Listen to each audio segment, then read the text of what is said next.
Hi, welcome to YouTube channel. ಎಲ್ಲರೂ ನೋಡಿ subscribe ಮಾಡಿ. ನಾನು ಮೊದಲಿಗೆ ತೋರ್ತಿರೋದು ಇದು ಫೋಟೋ ಹಾರೋ.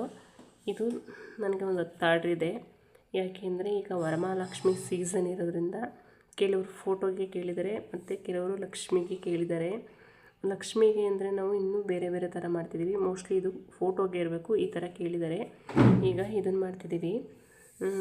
ಇದೆಷ್ಟು ಚೆನ್ನಾಗಿ ಬರ್ತಿದೆ ಅಂತಂದರೆ ತುಂಬ ಚೆನ್ನಾಗಿ ಬರ್ತಿದೆ ಫ್ರೆಂಡ್ಸ್. ನಂಗೆ ತುಂಬ ಇಷ್ಟ ಆಯಿತು. ಕೆಲವೊಂದು ಟೈಮಲ್ಲಿ ಒಂದೊಂದು ಐಟಮು ನಾವು ಮಾಡ್ತಾಯಿದ್ರೆ ಇದನ್ನು ನಾವೇ ಇಟ್ಕೋಬೇಕು ಅನಿಸುತ್ತೆ, ಅಷ್ಟು ಚೆನ್ನಾಗಿ ಬರುತ್ತೆ. ಬಟ್ ಏನು ಮಾಡ್ತೀರಾ, ನಮಗೆಲ್ಲ ಇಟ್ಕೊಳಕ್ಕಾಗಲ್ಲ. ಮಾಡಿದ್ದೆಲ್ಲ ನಾವೇ ಮಡಿಕೊಳ್ಳೋಂಗಾಗಿದ್ದರೆ ನಾವೇ ಆರ್ಡ್ರ್ ತೊಗೋಬೇಕಿತ್ತು.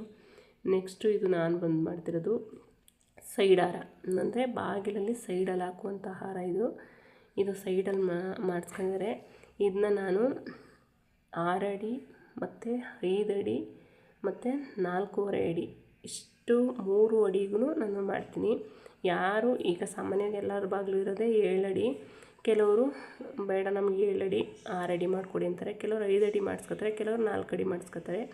ಸೊ ನಾವು ಅವ್ರು ಯಾವ ಸೈಜಲ್ಲಿ ಕೇಳ್ತೀವಿ ಆ ಸೈಜಲ್ಲಿ ಮಾಡಿಕೊಡ್ತೀವಿ. ಈಗ ರೆಡಿಯಾಗಿದೆ. ಈಗ ನಾನು ಡೋರ್ ಸೆಟ್ ಮಾಡಬೇಕು. ಈಗ ಡೋರ್ ಸೆಟ್ ಮಾಡಿ ಅದಕ್ಕೆ ಒಂದು ಪಿಟ್ ಮಾಡಬೇಕು ಮತ್ತು ಸೈಡ್ ಹಾರ ಮಾಡಬೇಕು. ಏನಪ್ಪ ಅಂತಂದರೆ ಈ ಹಾರಗಳೆಲ್ಲ ಮಾಡೋಕ್ಕೆ ನಾವು ಇಷ್ಟು ಐಟಮ್ ತರಿಸ್ಕೊತೀವಿ. ಯಾರು ಬೇಕಾದರೂ ಮಾಡ್ಬೋದು, ಬಟ್ ಮಾಡೋ ವಿಧಾನ ನೋಡ್ಕೊಂಡ್ರೆ ಸಾಕು. ನೋಡಿ, ಇದು ವೈಟು, ಇದು ರೆಡ್ಡು ಮತ್ತು ಅದು ಗ್ರೀನು 3 ಪೆಟಲ್ಲು ತರಿಸ್ಕೊಂಡಿದ್ದೀನಿ.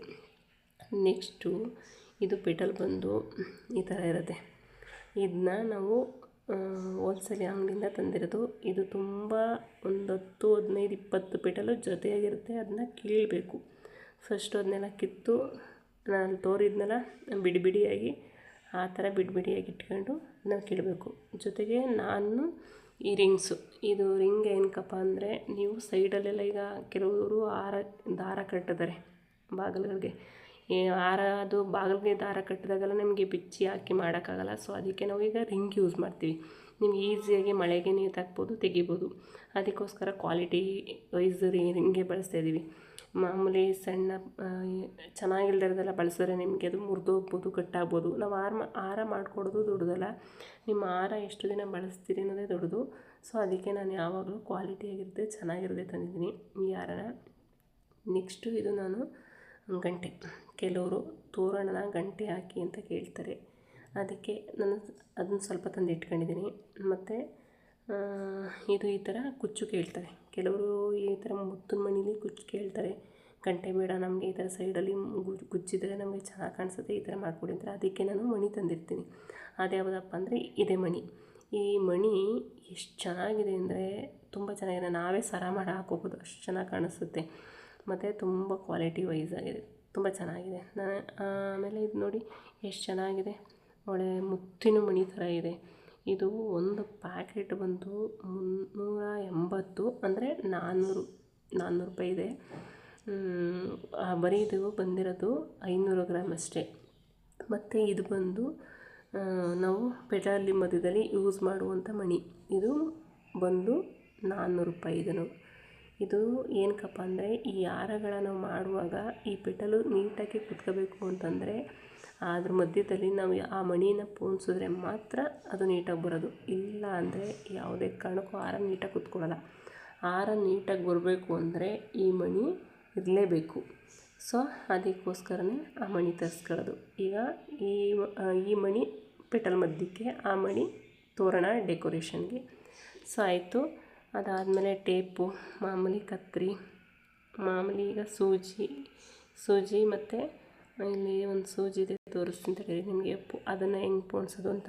ಇದು ಎರೇಸರು, ಅಂದರೆ ಥರ್ಮಾಕೋಲ್ಸ್ ಇಟ್ಕೋಬೋದು. ಥರ್ಮಾಕೋಲ್ ಇಲ್ಲ ಅಂದರೆ ನಾವು ರಬ್ಬರ್ ಬ್ಯಾಂಡೇ ಯೂಸ್ ಮಾಡ್ಬೋದು. ಇದು ಏನಕ್ಕಪ್ಪ ಅಂತಂದರೆ ನಮಗೆ ಸೂಜಿಲಿ ಪೋಣಿಸುವಾಗ ಗ್ರಿಪ್ ಬೇಕು. ಆಗ ಗ್ರಿಪ್ಪು ಕೈಲಿ ಇಟ್ಕೊಂಡು ಪೋಣಿಸೋಕ್ಕಾಗಲ್ಲ. ಅದಕ್ಕೆ ಏನು ಮಾಡ್ತೀವಿ, ಈ ಎರೇಜರ್ಗೆ ನಾವು ಸೂಜಿನ ತಗೊಂಡು ಸಿಗಾಕೊಂಡು ಅದಕ್ಕೆ ಗ್ರಿಪ್ ಬರುತ್ತೆ.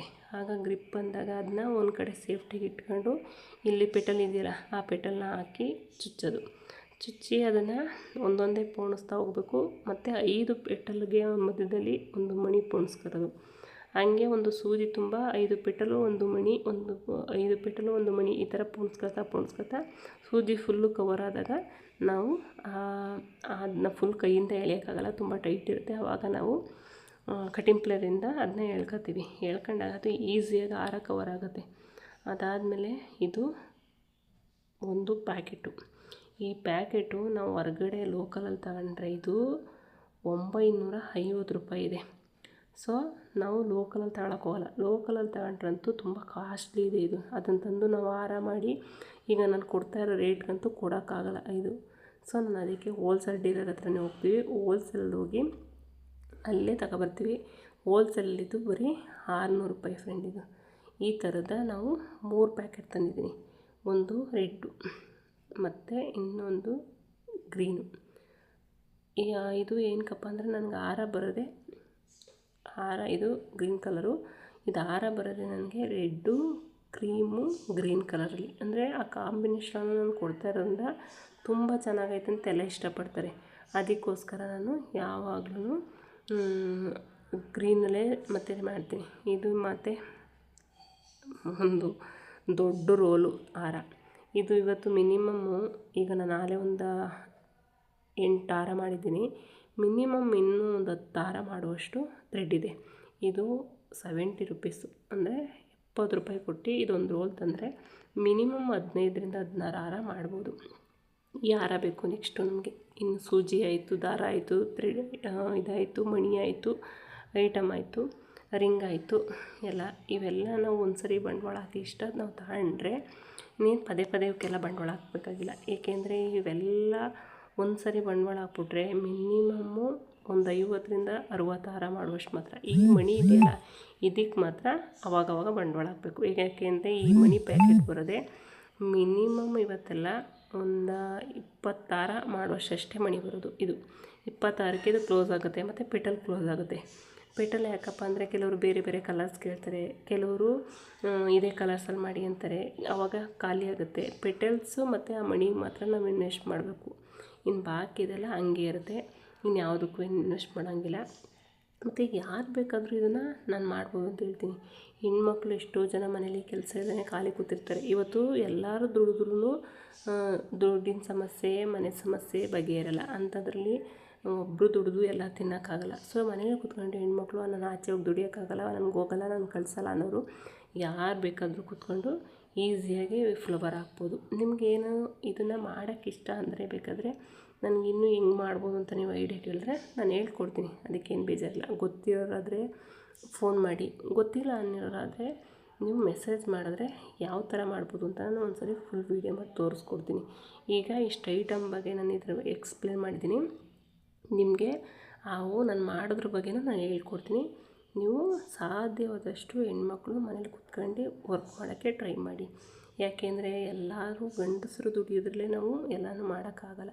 ಕೆಲವೊಂದು ಟೈಮಲ್ಲಿ ಹೆಣ್ಮಕ್ಳು ಹಿಂದೆಗಡೆ ನಿಂತ್ಕೊಂಡು ದುಡಿದ್ರೆ ಸ್ವಲ್ಪ ಮನೆ ನಿಭಾಯಿಸ್ಬೋದು. ನಾವು ಮನೆ ಒಂದು ಸ್ವಲ್ಪ ನಮ್ಮ ಖರ್ಚು, ಮನೆಗೆ ಮಕ್ಳ ಖರ್ಚು ಎಲ್ಲ ನಿಭಾಯಿಸ್ತಾ ಹೋದಷ್ಟು ಮನೇಲಿ ಸಮಸ್ಯೆ ಕಡಿಮೆ ಆಯ್ತದೆ, ಜಗಳ ಕಡಿಮೆ ಆಯ್ತದೆ, ಮತ್ತು ನೆಮ್ಮದಿಯಿಂದ ಇರ್ಬೋದು ಅಂತ ನಾನು ಹೇಳೋಕ್ಕೆ ಇಷ್ಟಪಡ್ತೀನಿ. ಯಾಕೆಂದರೆ ಈಗ ನಾವು ಮಾಡ್ತಾ ಇರೋದ್ರಿಂದ ನಮಗೆ ಗೊತ್ತಿರುತ್ತೆ ಅನುಭವ. ಏಕೆಂದರೆ 4 ಕಾಸು ಇದ್ರೇ ಏನು ಬೇಕಾದ್ರೂ ಮಾಡ್ಬೋದು. ಅದರಲ್ಲೂ ನಮ್ಮ ಹೆಣ್ಮಕ್ಳ ಕೈಲಂತೂ ಕಾಸು ಬೇಕೇ ಬೇಕು. ಈಗ ಮಿನಿಮಮ್ಮು ದಿನದಲ್ಲಿ ಒಂದು 50 ರೂಪಾಯಿ ಆದರೂ ಹೆಣ್ಮಕ್ಳ ಕೈಲಿದ್ದರೆ ಮಾತ್ರ ಜೀವನ, ಇಲ್ಲಾಂದರೆ ಆಗೋಲ್ಲ. ಮಕ್ಕಳು ಅದು ಕೇಳ್ತವೆ, ಇದು ಕೇಳ್ತವೆ, ಒಂದು ಏನೋ ನೋಡ್ತೀವಿ ತಗೋಬೇಕಿರುತ್ತೆ, ಒಂದು ಬಾಳೆ ತಗೋಬೇಕಿರುತ್ತೆ. ಆವಾಗೆಲ್ಲ ನಾನು ಇದನ್ನು ಮಾಡಿದ್ರೆ ತುಂಬ ಒಳ್ಳೆಯದು. ಗ್ಯಾರಂಟಿ ನಿಮ್ಮ ಕೈಲಿ ಮಾಡೋಕ್ಕಾಗುತ್ತೆ ಅಂತ ನಾನು ಹೇಳ್ತೀನಿ.